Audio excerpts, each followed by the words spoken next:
ಎಲ್ಲ ಪುಟ್ಟ ಮಕ್ಕಳಿಗೂ ಕಥಾಸಂಗಮಕ್ಕೆ ಸ್ವಾಗತ. ನಾನಿವತ್ತು ನಿಮಗೊಂದು ಆನೆಯ ಕಥೆ ಹೇಳ್ತೀನಿ. ಆ ಕಥೆ ಏನು ಅಂತ ನೋಡೋಣವಾ? ಒಂದು ಹಳ್ಳಿಯ ದೇವಸ್ಥಾನದಲ್ಲಿ ಒಂದು ದೊಡ್ಡ ಆನೆ ಇತ್ತು. ಆ ಆನೆ ತುಂಬಾ ಸಾಧು ಪ್ರಾಣಿ. ದೇವಸ್ಥಾನಕ್ಕೆ ಬರುವ ಭಕ್ತರಿಗೆಲ್ಲ ಆನೆ ಅಂದ್ರೆ ತುಂಬಾ ಇಷ್ಟ. ಆನೆ ಕೂಡ ದೇವಸ್ಥಾನದ ಮುಂದೆ ನಿಂತು ಎಲ್ಲರಿಗೂ ಸೊಂಡಿಲು ಎತ್ತಿ ನಮಸ್ಕಾರ ಮಾಡ್ತಿತ್ತು. ಪ್ರತಿದಿನ ಸಂಜೆ ಆನೆ ಸ್ನಾನ ಮಾಡಲು ಕೆರೆಗೆ ಹೋಗುತ್ತಿತ್ತು. ಕೆರೆಗೆ ಹೋಗುವ ದಾರಿಯಲ್ಲಿ ಒಬ್ಬ ದರ್ಜಿ ಅಂದರೆ ಟೇಲರ್ನ ಅಂಗಡಿ ಇತ್ತು. ಆನೆ ಪ್ರತಿದಿನ ಅಲ್ಲಿ ನಿಂತು ದರ್ಜಿಗೆ ನಮಸ್ಕಾರ ಮಾಡುತ್ತಿತ್ತು. ದರ್ಜಿ ಕೂಡ ತುಂಬಾ ಒಳ್ಳೆಯವನು. ಅವನು ಪ್ರತಿದಿನ ಆನೆಗೆ ಒಂದು ರುಚಿಯಾದ ಬಾಳೆಹಣ್ಣನ್ನು ತಿನ್ನಲು ಕೊಡುತ್ತಿದ್ದ. ಆನೆ ಅದನ್ನು ತಿಂದು ಸೊಂಡಿಲನ್ನು ಎತ್ತಿ ಧನ್ಯವಾದ ಹೇಳಿ ಕೆರೆಗೆ ಹೋಗುತ್ತಿತ್ತು. ಹೀಗಿರುವಾಗ ಒಂದು ದಿನ ದರ್ಜಿಗೆ ಒಂದು ತುಂಟ ಬುದ್ಧಿ ಬಂತು.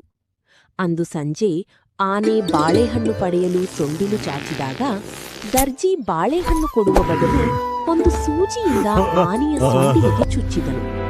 ಆನೆಗೆ ತುಂಬಾ ನೋವಾಯಿತು. ಆದರೆ ಅದು ಏನೂ ಮಾಡದೆ ಸುಮ್ಮನೆ ಕೆರೆಯ ಕಡೆಗೆ ನಡೆದು ಹೋಯಿತು. ದರ್ಜಿ ಇದನ್ನು ನೋಡಿ ಜೋರಾಗಿ ನಕ್ಕನು.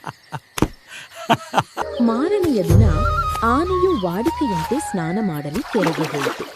ಹಿಂತಿರುಗಿ ಬರುವ ದಾರಿಯಲ್ಲಿ ಅದು ಕೆಸರು ನೀರಿನಿಂದ ಕೂಡಿದ ಮತ್ತೊಂದು ಕೆರೆ ಬಳಿ ನಿಂತಿತು.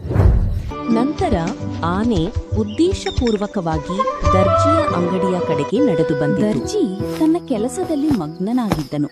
ಅವನು ಹಲವಾರು ಬಟ್ಟೆಗಳನ್ನು ಹೊಲಿದು ಅವುಗಳನ್ನು ಇಸ್ತ್ರಿ ಮಾಡಿ ಅಚ್ಚುಕಟ್ಟಾಗಿ ಜೋಡಿಸಿಟ್ಟಿದ್ದನು. ತಾನು ಮಾಡಿದ ಕೆಲಸವನ್ನು ನೋಡಿ ಅವನೇ ಮೆಚ್ಚಿಕೊಳ್ಳುತ್ತಿದ್ದನು. ಸ್ನಾನ ಮುಗಿಸಿ ಬಂದ ಆನೆ ತನ್ನ ಸೊಂಡಿಲಿನಿಂದ ಕೆಸರು ನೀರನ್ನು ಚಿಮ್ಮಿಸಿ ಹೊಲಿದಿದ್ದ ಎಲ್ಲ ಹೊಸ ಬಟ್ಟೆಗಳನ್ನು ಪೂರ್ತಿ ಒದ್ದೆ ಮಾಡಿತು. ದರ್ಜಿಗೆ ತುಂಬಾ ಆಘಾತವಾಯಿತು. ದರ್ಜಿಯು ಆನೆಗೆ ಕೈ ಮುಗಿದು ಹೀಗೆ ಅಂದನು, ನನಗೆ ಸರಿಯಾದ ಶಿಕ್ಷೆಯೇ ಆಯಿತು ಗೆಳೆಯ. ನಾನು ನಿನ್ನ ಜೊತೆ ಕೆಟ್ಟದಾಗಿ ನಡೆದುಕೊಂಡೆ. ಅದಕ್ಕೆ ನೀನು ನನಗೆ ತಕ್ಕ ಪಾಠ ಕಲಿಸಿದೆ. ನಂತರ ದರ್ಜಿ, ಇನ್ನು ಮುಂದೆ ನಾನು ನಿನಗೆ ಎಂದಿಗೂ ನೋವುಂಟು ಮಾಡುವುದಿಲ್ಲ ಎಂದು ಆನೆಗೆ ಭರವಸೆ ನೀಡಿದನು. ಆನೆ ತನ್ನ ತಲೆಯನ್ನಾಡಿಸಿ ಸೊಂಡಿಲನ್ನು ಎತ್ತಿ ಗಜಗಾಂಭೀರ್ಯದಿಂದ ನಡೆದು ಹೋಯಿತು.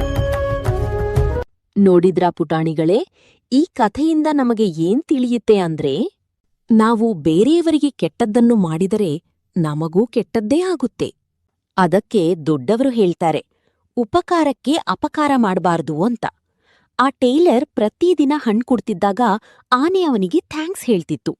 ಆದ್ರೆ ಟೇಲರ್ ತಮಾಷೆಗಾಗಿ ಸೂಜಿ ಚುಚ್ಚಿದ ತಕ್ಷಣ ಆನೆಗೂ ಕೋಪ ಬಂತು, ಅವನಿಗೂ ನಷ್ಟ ಆಯ್ತಲ್ವಾ?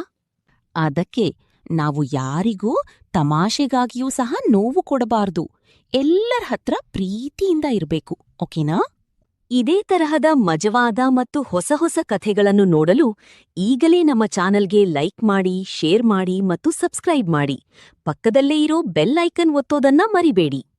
ಮುಂದಿನ ವಾರ ಇನ್ನೊಂದು ಅದ್ಭುತವಾದ ಕಥೆಯ ಜೊತೆ ನಿಮ್ಮನ್ನ ಭೇಟಿಯಾಗ್ತೀನಿ. ಅಲ್ಲಿಯವರೆಗೂ tata, bye bye, keep smiling.